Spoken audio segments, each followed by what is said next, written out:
गोलू आणि चांदोबाची गुप्त सवारी. एका छोट्या गावात एक खट्याळ पण गोडसा मुलगा राहत होता. त्याचं नाव होतं गोलू. गोलू रोज रात्री चांदण्यांकडे पाहत असायचा आणि म्हणायचा, चांदोबा, मला तुझ्या चांद्रलोकात फिरायला न्यायचं का? एक रात्री काय झालं?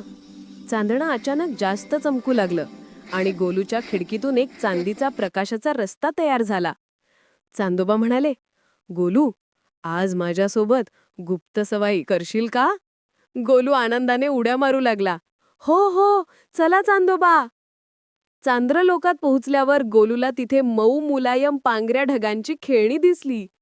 चमचमणारे तारे त्याच्याकडे येऊन म्हणाले, गोलू, आमच्यासोबत खेळशील का? गोलूने ताऱ्यांसोबत चांदोबाच्या ओट्यावर धावपळ, ढगांवरून उड्या, ताऱ्यांना पकडून काचेच्या बरणीत प्रकाश भरायचा खेळ केला.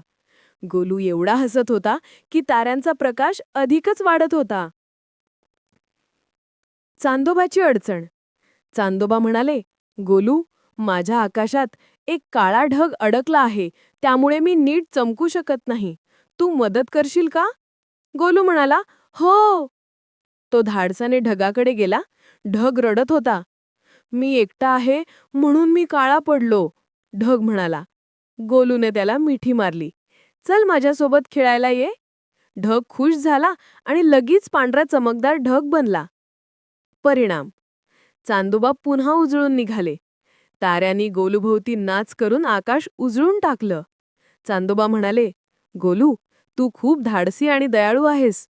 तुझ्यासाठी एक भेट. आणि त्यांनी दिली एक छोटी चमकणारी तारा लाईट, जी रात्री गोलू झोपताना त्याच्या खोलीत टिमटिमायची. गोलू रोज म्हणायचा, चांदोबा, मी पुन्हा येईन.